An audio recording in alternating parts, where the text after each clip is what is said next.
Hello everyone, I'm back for the final lesson on B. Wordsworth. We've gone through the story, we have done the nitty-gritties.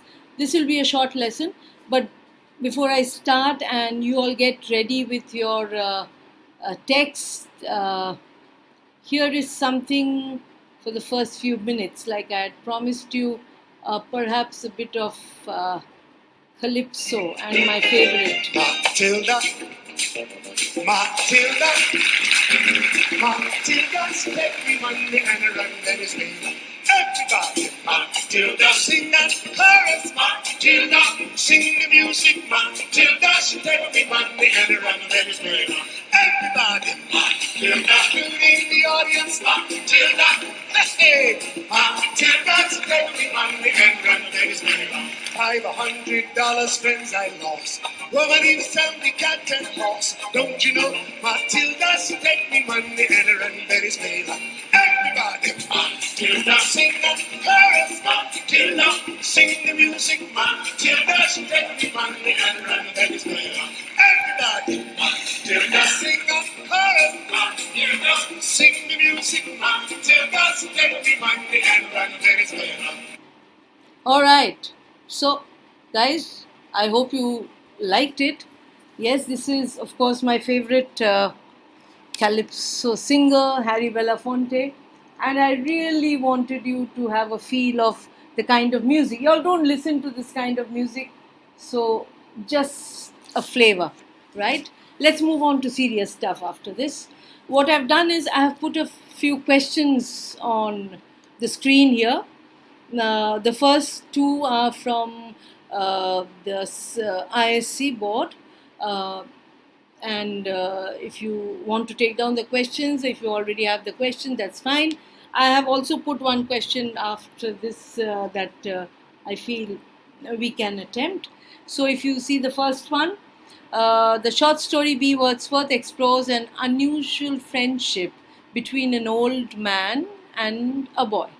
Very, very straightforward. What are the key words here? Definitely it is unusual friendship. So your focus is on the unusual friendship. And old man and a boy, the two characters in the story. Now, when you're talking about unusual friendship, the theme is already given to you. So how do you begin the answer? Remember, one point that you should always remember: do not end up writing a summary of the story, because that's what many of you tend to do. So let's start addressing the question. So when you're talking about why is this friendship called unusual? The first is very obvious from the question itself. You're talking about a friendship between an old man and a boy. I mean, considering the age group, when we talk of friendships, it's mostly between people of the same age group or same working environment. Here, there's absolutely no connection. And the way the story opens is how just one fine day, this old man comes into a hospitable house and he wants to look at the bees hanging on the group palm in the yard where the little boy lives, right? That is how the story begins. And so it is a chance meeting of the old man and the boy, and that develops into a very strong bond. Yeah, a friendship. Can there be a friendship between an old man and a boy? It's a question that is asked. You can begin your answer with that kind of a rhetoric question. Can there be a friendship between an old man and a boy? Why not? Why not? And this story by V.S.Naipaul suitably brings to us how through understanding, through sharing, through loneliness, a friendship develops. So here there is this unusual friendship that develops out of sheer loneliness. So if you begin with that, you explain the sense of loneliness that is in the life of the old man. Yes, you write the details of the story. and the loneliness that is in the young boy who is alone most of the time. We don't have much about the background, and how they come together, and how his this entire impact on his life brought about by the old man. So through loneliness you can actually bring up the entire story. Through the concept of friendship born out of loneliness, you give the details of how it comes up. And remember, you need to give the examples from there, from the story, the different moments of friendship when they just walk, they lie on the garden looking up at the stars. When the old man tells when the boy asks, will this pin sink in the water? I don't know, strange things happen, why don't you try and see a bond? How the old man teaches the boy to experience all that he wishes to know. Then the story that he narrates about his past, the story that he tells him about him being a poet, all these little incidents will come together to form the answer, right? And your conclusion would definitely be yes, it is. We've been asked to explore the unusual friendship, and at the end of it, our exploration is complete. We really find that this is a story that ends in a tragedy, but where the old man, the protagonist, passes on, but it's a friendship, because that will, though he never existed, it is a bond that it is a it's a memory that will last a lifetime for this young boy. And perhaps if you look at the biographical aspect of the story, perhaps it is a memory that has lasted. It's something that V.S.Naipaul heard or experienced, and hence he has transformed it into a story, right? So that will be your attempt. If you look at the next question, which was in this year's paper, referring closely to the story V. Wordsworth, describe the interaction between V. Wordsworth and the young narrator. Now, remember, when you're doing the question which has 3 parts, please go through all the 3 parts so that you know exactly what you need to attempt for each part. So the first part is interaction. The second part is, what did the narrator learn from his friend? What did he learn from his friend? And the third is, do you feel that V. Wordsworth was an escapist? So this C is more of your analysis. So it doesn't, you will have to give examples from the story, but it doesn't overlap with these two. Now, if you look at the first one, describe the interaction between V. Wordsworth. And the second is, what did the narrator learn from his friend? Now, when you're looking at the interaction, definitely how it began, the first interaction in the garden, the next interaction when he met him at the corner of Miguel Street and they went for a walk. Then you have the interaction when he went over to his house, right? So you're going to take each interaction and detail out a bit about what happened. The first interaction is very simple, when he gets to know him and introduces him that he's a poet. The second interaction is a week later. Remember, as he's walking down, they go. He says, "I've been waiting for you," and so then they go over to Alberto Street. He moves over to his house. The second one is to his house. So the description, the interaction that he has, and what is it that from there. Immediately you have the third interaction when the boy reaches the old man crying when the mother has beaten him up, and so he decides to go for a walk, and they are in the garden, in the park, Savannah Park, lying looking at the stars, and that's a time when the interaction changes into a close bond of friendship, and he narrates the story of his life, right? That's where it ends. What did the narrator learn from his friend? Very interesting. What did he learn from his friend? Now, did he learn something which is tangible? If I ask you the question, no. He learned a few lessons in life, right? He learned about himself. First point. If you're looking at, let's break it up. The first thing that he learned, the little boy learned, was about himself. He learned that he was capable of something. He had the heart of a poet because he could understand, he could feel, yes, he could share. So this entire learning process that happens within the child, and also his sense of self belief is born in him, because the old his friend trusts him, tells him the story of his own life, and he says that you will understand because you are also a poet, I know it.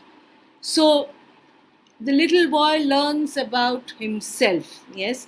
Remember, here you do have a kind of a collision of cultures that has taken place, because here is a kind of a colonist kind of an attitude uh, of the old man poet dressed in good clothes. Yes, he speaks in in a kind of very pristine English, while the little boy is still dialect of Trinidad and Tobago.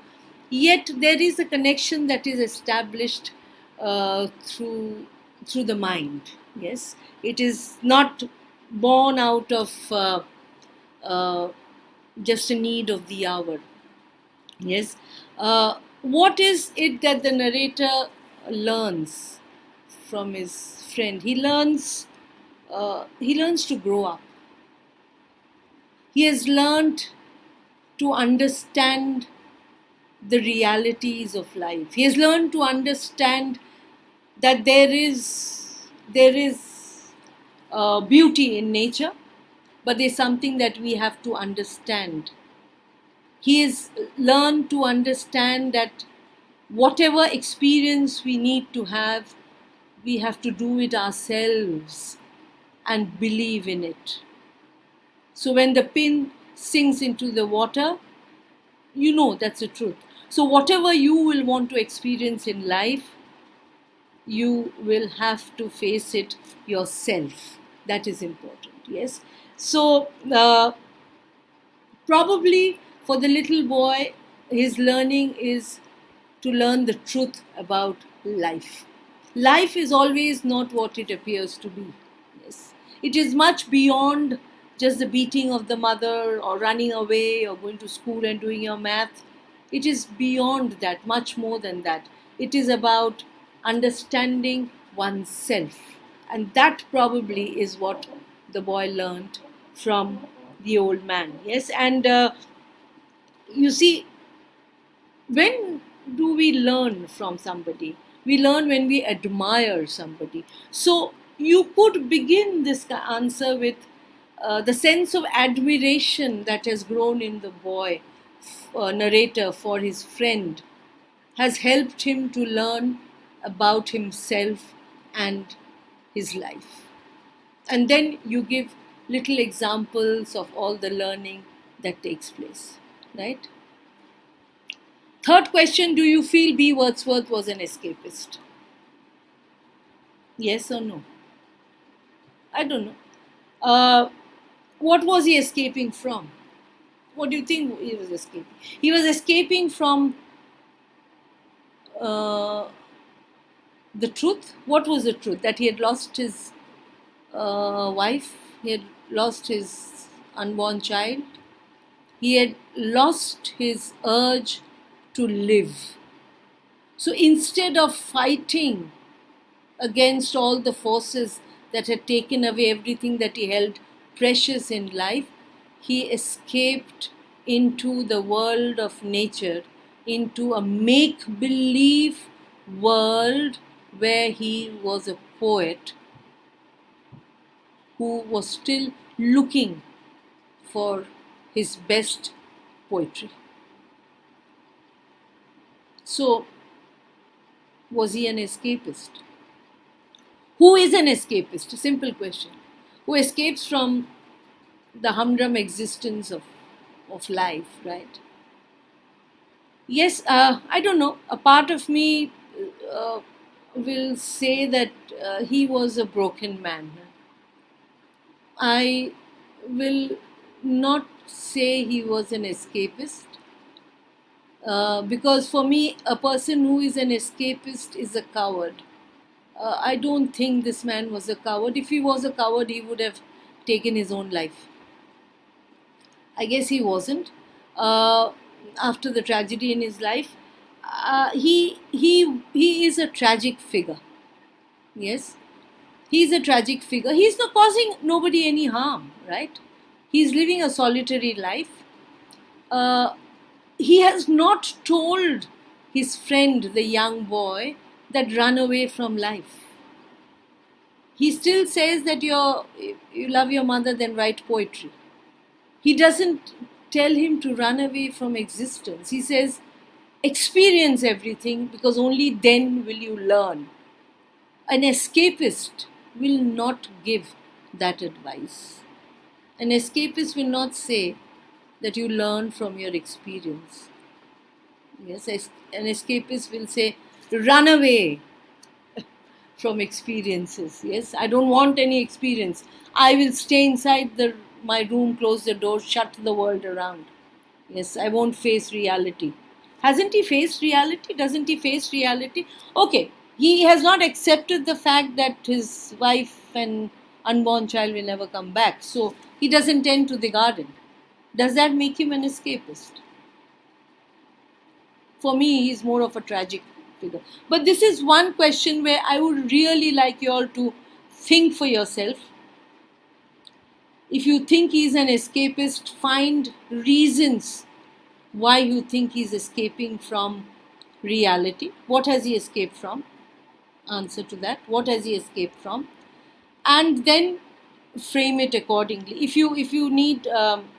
you cannot find suitable reasons, then look. Then you can. The prompt is very open. It is not a closed prompt.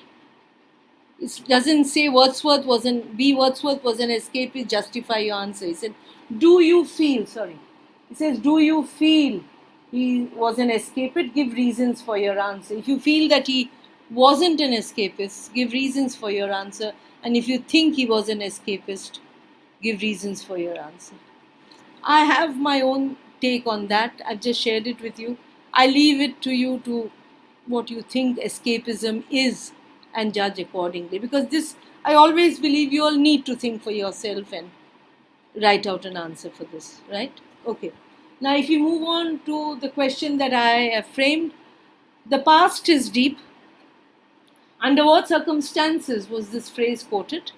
Yes. So this is very clear, straight from the text. Under what circumstances? So you know when he says that I am writing a poem, how he gets to know the boy, and then they share about his poetry, the entire interaction. I'm not going to repeat myself. So that's when he says this. How does it highlight the tragedy and sense of loneliness in the story? So you see, the sense of loneliness and tragedy comes back with the statement, the past is deep. Because from the past is deep being the line of that one line of the poem that he, as a poet, writes, and that's the only line he writes. So he's officially, we can't call him a poet, but he believes himself to be the greatest, and he's going to write the greatest poem on earth. Yes, but this very phrase is actually steeped in a lot of pain, because then you're going back to his past, the story that he narrated, the story of and the story that reflects on the kind of survival that he's going through. He hardly earns anything. A house is in ruins. The garden is not tended to. We really don't know how he survives. Yes, and is this loneliness, is this tragedy brought about by the past? Yes, it has been brought about by his past. If the tragedy had not happened, his present would have been different. So the past is deep. The past actually dictates what our present will be like. Yes, and some of us are able to face the consequences of the past. Some of us, like the old man, B. Wordsworth, who has not been able to face the consequences. And so it is a tragic present that we deal with, that the young boy encounters. And because remember, tragedy is not just the death, the final, and how the story ends. Tragedy is when all emotions die out. And yet, there is so much of beauty that he still wishes to see. There is so much of imagination that he wishes the little boy to perceive and understand. And that's why the sharing takes place. And perhaps this unusual friendship that grows, I'm linking what the first question was, the unusual friendship, you can always bring it in, that grows between B. Wordsworth and this little boy, is born out of this tragedy. Yes. Perhaps before he dies, in literal, literally when he dies, when he's no more, when he's passed on, he doesn't die alone. He dies with a friend by his side. And that is makes his tragedy less tragic. Perhaps. Yes. Okay. There's another question that I framed, because you can have different kinds of questions, but you end up more or less writing the same thing, except remember your approach has to be based on the question asked. Wordsworth is the story of a lonely man. In this context, answer the following. Under what circumstances are we introduced to the protagonist? Whom does he get to meet and why? So, direct question, under what circumstances? You have the house, the hospitable house, the tree, the little boy meeting B. Wordsworth, yes? And why is he there? Naturally, there are some houses which give alms to beggars, though he did not come to beg, and that's the unusual part of the circumstances, right? Very simple. What examples can you narrate that tells us of the growing friendship between an old man and a young unnamed narrator? Have you ever thought why the narrator is left unnamed? Has the question ever crossed your mind? It has many a times. But I give him a name. You know what name I give him? I give him the name of Naipaul. Why don't you all give him a name and justify the name? I've justified why I call him Naipaul. You justify it, right? Okay, so examples again, very detailed examples of each time when they meet and how the bonding takes place. I'm not repeating it. The poem is not going well, said B. Wordsworth. What, according to you, is the reason for this? How does the ending corroborate what the poet says above? The poem is not going well. Yeah, he's not been able to write. The past is deep. Why? Because he is stuck in that past. The past, which is the story of the tragedy of his life, is where he is now, even at present. He has not moved beyond that. And that perhaps is the reason why he cannot write anymore. He's still there in the past, in the tragedy that has taken place. And how does the ending corroborate with the poet, what the poet says above? Yes. The poem is not going well because that is where it began and that is where it ends. Because at the very end, even when he says that all that he has told the little boy is a lie about the young poet and the girl poet and the boy poet and the unborn poet, it's all a lie, his voice broke. Yes, his voice broke. And there was a lot of crying after that, which shows that his life at this point in time began and ended with that little incident of the past. So the poem will always be just that one line, because B. Wordsworth is a man who is in the past. he has not been able to move beyond his past. Right? Makes sense? Yes? Okay. So I hope you've got the 4 questions. Do you want me to go through it again? I don't know whether you will have it. You will have it on your screens because I've recorded it.